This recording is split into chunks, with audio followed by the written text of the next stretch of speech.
Pendidikan, Kebudayaan, Riset dan Teknologi secara resmi pada tanggal 11 Februari 2022. Sebagai salah satu program Merdeka Belajar untuk meningkatkan kualitas pembelajaran, kurikulum Merdeka berfokus pada materi yang esensial dan pada pengembangan karakter profil pelajar Pancasila.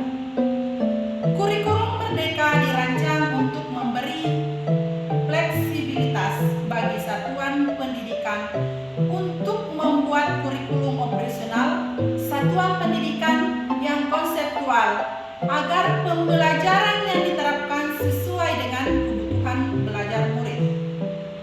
Mulai tahun ajaran 2022-2023, kurikulum Merdeka menjadi salah satu opsi yang dapat dipilih secara sukarela oleh satuan pendidikan. Dalam peluncuran kurikulum Merdeka, Menteri Pendidikan, Kebudayaan, Riset dan Teknologi Bapak Nadiem Anwar Makarim mengatakan bahwa kurikulum Merdeka merupakan kurikulum yang jauh lebih ringkas, sederhana, lebih fleksibel untuk bisa mendukung learning loss recovery akibat pandemi COVID-19. Selain itu, kurikulum Merdeka diterapkan untuk mengejar ketertinggalan pendidikan Indonesia dari negara-negara lain. Di awal pandemi, Kemdikbudristek meluncurkan kurikulum darurat.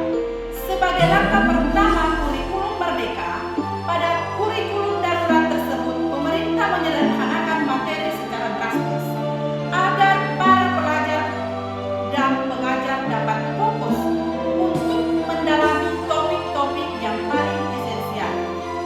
Pemerintah memberikan pilihan kepada sekolah-sekolah di seluruh Indonesia untuk menggunakan kurikulum darurat ini. Hasilnya, sebanyak 31,5% sekolah menggunakan kurikulum darurat dengan data yang luar biasa bahwa learning loss sekolah yang menggunakan kurikulum darurat jauh lebih sedikit daripada sekolah yang tidak menggunakan kurikulum darurat.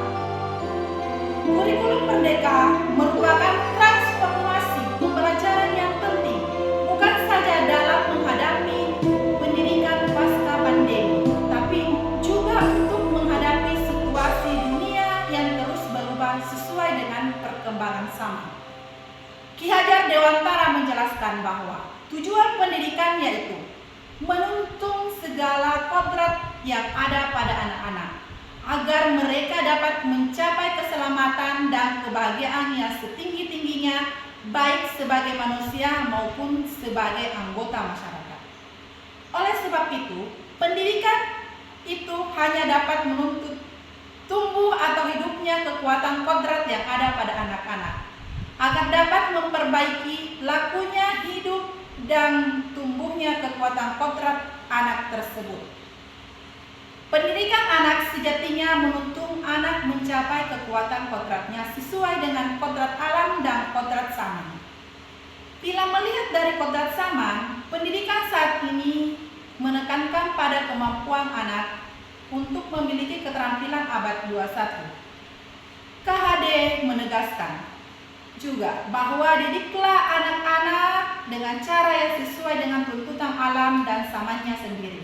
Artinya, cara belajar dan interaksi murid abad 21 tentu sangat berbeda dengan murid di pertengahan dan akhir abad 20.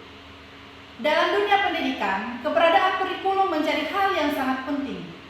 Karena arah dan tujuan pendidikan diatur dalam kurikulum, sehingga dalam merancang, melaksanakan, dan mengevaluasi kegiatan pembelajaran, guru akan berpatokan pada kurikulum yang diterapkan di satuan pendidikannya. Kurikulum harus bisa menyesuaikan dengan kebutuhan peserta didik dan kondisi perkembangan zaman. Kurikulum yang baik adalah kurikulum yang sesuai dengan zamannya dan terus dikembangkan atau diadaptasi sesuai dengan konteks dan karakteristik peserta didik demi membangun kompetensi sesuai dengan kebutuhan mereka untuk saat ini dan masa mendatang. Mengapa kurikulum harus berubah? Kurikulum harus dinamis, berkembang menyesuaikan kondisi. Kurikulum tidak dapat dipergunakan dalam satu waktu terus-menerus karena dunia terus berubah. Demikian juga pendidikan sebagai pilar utama dalam membangun dan mendidik generasi harus pula ikut berubah. Kurikulum harus selalu berubah agar sesuai dengan perkembangan zaman. Apalagi saat ini ilmu pengetahuan dan teknologi informasi telah berkembang semakin maju.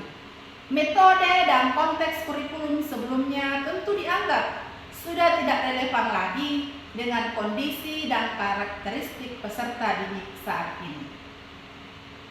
Selain itu, kurikulum juga harus bisa memenuhi kebutuhan belajar peserta didik dan dapat menyiapkan generasi bangsa untuk masa yang akan datang sebagai generasi visioner yang memiliki cita-cita besar dan mampu memandang jauh ke depan.